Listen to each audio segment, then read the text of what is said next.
ইসলামপুরে police ডিস্ট্রিক্টের উদ্যোগে দ্বিতীয় বর্ষের শীতকালীন প্রশিক্ষণ শিবিরের উদ্বোধন। ইসলামপুরে পুলিশ ডিস্ট্রিক্টের উদ্যোগে দ্বিতীয় বর্ষের শীতকালীন প্রশিক্ষণ শিবিরের উদ্বোধন। ইসলামপুর পুলিশ ডিস্ট্রিক্টের উদ্যোগে দ্বিতীয় বর্ষের শীতকালীন প্রশিক্ষণ শিবিরের শুভ উদ্বোধন হলো ইসলামপুর তিস্তা পল্লী প্রাঙ্গণে। শুক্রবার আয়োজিত এই অনুষ্ঠানের আনুষ্ঠানিক উদ্বোধন করেন রাজ্যের মন্ত্রী গোলাম রব্বানী। অনুষ্ঠানে বিশেষ অতিথি হিসেবে উপস্থিত ছিলেন ইসলামপুর পৌরসভার পৌরপ্রধান কানাইলাল আগরওয়াল সহ পুলিশ প্রশাসনের আধিকারিক ও স্থানীয় বিশিষ্টজনেরা। শিবিরের মাধ্যমে যুব সমাজকে শারীরিক প্রশিক্ষণ, শৃঙ্খলা ও আত্মনির্ভরতার পাঠ দেওয়ার পাশাপাশি পুলিশ ও সাধারণ মানুষের মধ্যে সৌহার্দ্যপূর্ণ সম্পর্ক গড়ে তোলাই এই উদ্যোগের মূল লক্ষ্য বলে জানান আয়োজকেরা।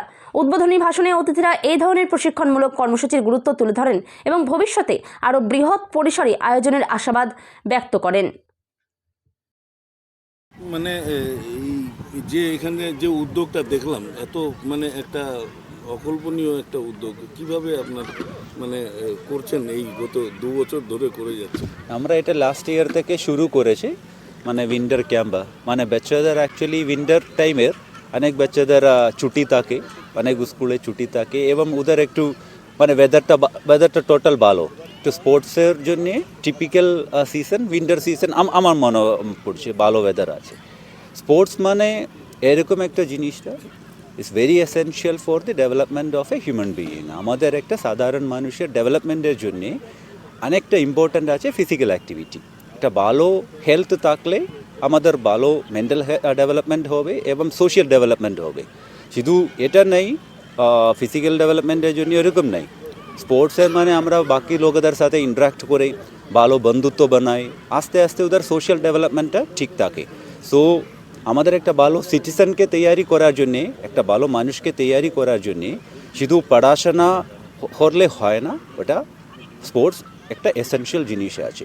ওই জন্যে ইসলামপুর পুলিশ ডিস্ট্রিক্ট আজকে একটা উইন্টার ক্যাম্প শুরু করছে। এটা 2 মাস চলবে।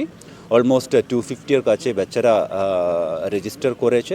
3টা স্পোর্টস অ্যাক্টিভিটিতে আমরা কনসেন্ট্রেট করছি।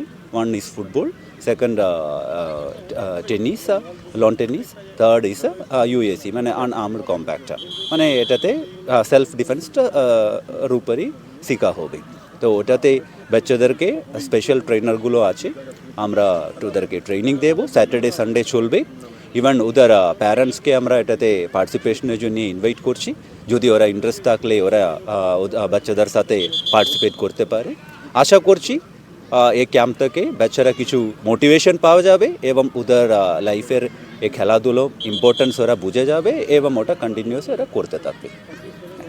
তার পাশাপাশি হচ্ছে লং টেনিসের হচ্ছে ট্রেনিং ক্যাম্পের ইসলামপুর পুলিশ জেলার পক্ষ থেকে আয়োজন করা হলো। কি বলবেন এই বিষয়ে? আমি ইসলামপুর পুলিশ জেলা, বিশেষ করে আমাদের এসপি জেবি থমাস আইপিএস সাহেবকে আমি ধন্যবাদ দিচ্ছি। ওনার টিম নিয়ে প্রথম গতবার করেছিলেন, উনি স্টার্ট করেছেন পুলিশের ইসলামপুর পিডির তরফ থেকে ট্রেনিং ক্রাটের ফুটবল, লন টেনিসটা তো মুছিয়ে গেছিলো, নাই কানাডা এখন বলছিল আগে যে আমরা ছোটোবেলায় লন টেনিস আমরা দেখতাম, খেলতাম, তো এখানে ইসলামপুরের মাঠে দেখা যাচ্ছে না। যার জন্য যখন এখানে ট্রেনিং হবে তো নিশ্চয়ই লন টেনিস বাচ্চাদের মা বাবারা খেলবে আশা করছি।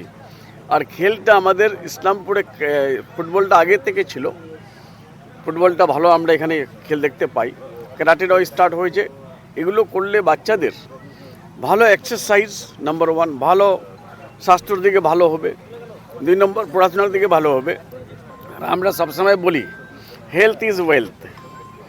হেলথ যদি ভালো হয় তো মাইন্ড ভালো হবে, মাইন্ড ভালো হলে পড়াশোনার দিকে ভালো হবে, পড়াশোনার দিকে যদি ভালো হয় তো গুড হিউম্যান বিইং হবে, ভালো মানুষ হবে। আর ভালো মানুষ হলে আমাদের রাজ্য, আমাদের জেলা, আমাদের ইসলামপুর পিডি, তারপরে ভারত ভালো হবে। এটা আমি যেহেতু একটা শিক্ষক, সবসময় আমরা এটা শিক্ষার দিকে বলি আমরা, first try to be one student should be responsible, accountable and honest. এই 3টা জিনিস যদি বাচ্চাদের মধ্যে হয়ে যায় তো আমি আশাবাদী ফুললি কোনো দিনে ও পিছিয়ে থাকবে না, আগে যাবে। যার জন্য বাচ্চাদেরকে আমরা বললাম যে তোমরা ভালো করে খেলাধুলা করো। আর খেলাধুলা করলে রিচা ঘোষ যেরকম আমাদের নর্থ বেঙ্গলের নামটা উজ্জ্বল করেছে, তেমনি ঠিক এই বাচ্চারা একদিন এসে আমাদের ইসলামপুর পিডির নাম উজ্জ্বল করবে। আর আমাদের এসপি সাহেবকে তখন আমরা মনে করব, যারাই আমরা ইসলামপুর হাই স্কুল থেকে পড়াশোনা করে গেছি, যখন কানাইদার নাম শুনি ইসলামপুর হাই স্কুলের শিক্ষক ছিলেন, তখন আমার যতই আমরা পলিটিক্যাল কালিগ হই কিন্তু একটা সম্মানের জায়গা চলে যায়। তো ঠিক তেমনি এসপি সাহেব যখন বয়স হবে ওনার, এখানকার বাচ্চা ছেলেমেয়েরা যখন ভালো জায়গায় পৌঁছাবে তো উনি মন থেকে আনন্দ পাবে। দাদা একটা বিষয় বলছিলাম যে আজকে দেখা যাচ্ছে বাইরের দেশের একটা ফুটবলারকে নিয়ে কলকাতায় মাতামাতি হচ্ছে, সেখানে আমাদের এখানকার এসপি সাহেব দেশের যারা মানে বাচ্চা শিশু তাদেরকে ফুটবলার তৈরি করতে এই এত বড় একটা উদ্যোগ নিয়ে নিয়েছেন। তো ওনাকে দেখে তো আমরা মেসিকে দেখে, রোনাল্ডোকে দেখে, তারপরে আর কে প্লেকে দেখে, 150 কোটির দেশ, 11টা প্লেয়ার আমরা তৈরি করতে পারি না বাইরের দেশের ফুটবলার না, যার জন্য তো বাংলা সবসময় ফুটবলের দিকে এগিয়ে আছে, কিন্তু আমাদেরকে লঞ্চনা বঞ্চনা করে রাখা হয়েছে, যার জন্য আমরা জায়গাতে পৌঁছাতে পারছি না। তাও এসপিরা আমাদের, ডিএমরা, তারপরে আমরা সবসময় খেলাধুলাকে প্রমোট করি। আর মেসিকে নিয়ে আসে, আজকে মেসি একটা মডেল হয়ে দাঁড়িয়েছে। তো ওই মডেলটাকে যখন ছেলেমেয়েরা দেখবে, বাচ্চারা দেখবে, আমরা দেখবো, তাদেরকে আমরা দেখে তো আমরা ইন্সপিরেশন পাবো না। ইন্সপিরেশনের জন্য নিয়ে আসা হয়েছে পশ্চিমবাংলায়। এটা তো কেন্দ্রীয় সরকারকে করা উচিত ছিল, ওরা তো করবে না এগুলো। ইন্সপিরেশন তো আমাদের এখানে মানে দেশের ফুটবলাররাও আছে, বিজয়ন আছে, হ্যাঁ, বাইচুং ভুটিয়া ওরা আছে। না, বাইচুং ভুটিয়াকে নিয়ে আমরা ইসলামপুরে প্রোগ্রাম করেছি, বাইচুং ভুটিয়াকে নিয়ে ইসলামপুরে প্রোগ্রাম করেছি আমি। তারপরে ওখানে আমাদের দিদি তো বাইচুং ভুটিয়াকে রাজ্যসভার মেম্বার করলেন। অলমোস্ট ওনার না, উদ্যোগটা না। সব সময়ের জন্য খুবই ভালো। না, রাজ্যসভার না, বাইচুং ভুটিয়া যাদের নাম বললেন সবাইকে আমাদের মাননীয় মুখ্যমন্ত্রী মমতা বন্দ্যোপাধ্যায় এগিয়ে নিয়ে যাচ্ছে, সবাইকে কোনো না কোনো জায়গায় রেখেছে। কিন্তু এটা দরকার কেন্দ্রীয় সরকারকে, কেন্দ্রীয় সরকারের দিকে খেলাধুলাটা কোথায় গেছে।